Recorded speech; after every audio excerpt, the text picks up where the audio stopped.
I finally figured out the book of Job last night, and it has set me free, so I gotta tell y'all. If you don't know the book of Job, I'm gonna give you a little synopsis, but you need to go read it or go to the Bible Project on YouTube because you need this information. I know why y'all confused. I got it. I figured it out. The book of Job is when Satan goes to God and he like, send me your best hitter. So he was like, oh, I got somebody for you, Job.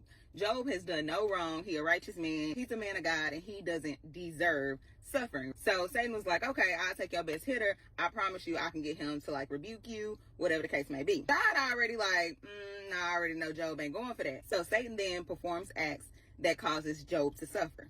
So those are things like grief. He takes his family away. He kills his family. Poverty. He takes all his riches away. Sickness. He ends up coming down with this really bad sickness, and he's like having pain physically, emotionally hurt, physically hurt, spiritually hurt. Job is going through it, right? But Job didn't deserve this. Stay with me. Stay with me. Everybody hates the book of Job because they like, why would God put him through that? And he didn't deserve it. Woo, woo, woo, woo, woo. Now that we all caught up in the book of Job, 3 of Job's friends come to him and they like, hey, you did something to God. We know God, and God is a just God, right? So all 3 of his friends saying, hey, you need to figure out what you did and you need to repent. Job keeps telling them, I ain't do nothing. I didn't do nothing. I didn't do nothing. God has a reason for this, right?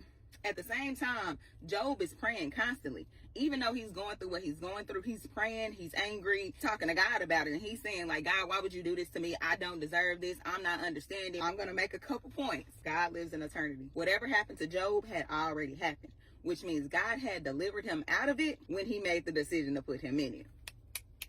Keep following.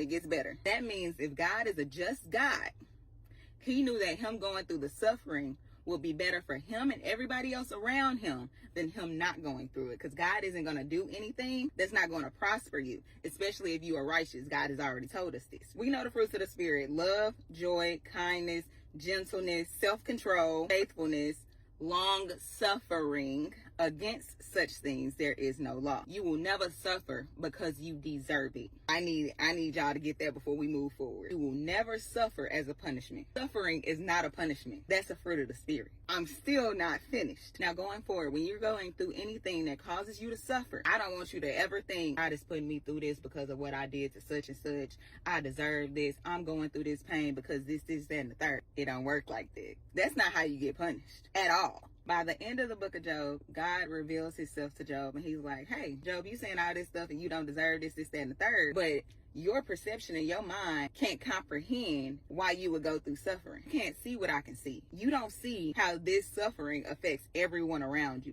This is what he's saying. You don't know how this suffering has helped each and every one of your friends, because you know what y'all just learned? Your suffering is not a punishment. That means going forward, all of his friends was from different tribes. That's very important. All of his friends experienced this on Job's behalf, which means they brought it back to their tribe and they told their family, and they was able to share this wisdom and knowledge that God has given them through Job. That is way bigger than Job's suffering. The goodness, how Job was restored in the end, got his family back, got his riches. Job was restored as if it never happened. But everybody gained a piece of God from it. Everybody gained knowledge of God. Everybody gained knowledge of suffering. So however we're designed, if God is a just God, which he is, suffering only elevates us. It is only a good thing for us. That's hard for us to understand and comprehend because suffering is painful. We don't like it. It's unpleasant. But just because something is unpleasant doesn't mean it's a bad thing. And that's why we're confused about the book of Job. That's why we're confused.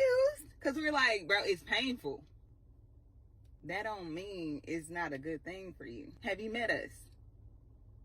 However we're designed and created, suffrage has to be a fruit of the Spirit for us. It's human nature. It's law. You have to let it go that only things that feel good are good. You got to let go of that doctrine. So in conclusion, the whole book of Job tells you that suffering is not bad and suffering is not a punishment from God. So going forward, anytime that you suffer, you need to view that as a fruit of the Spirit. This is what God trying to get you to understand. That was never designed to be a punishment. It was never designed to hurt you. And that's how we know trouble don't last always and things only happen for a season, because that's not the design of it.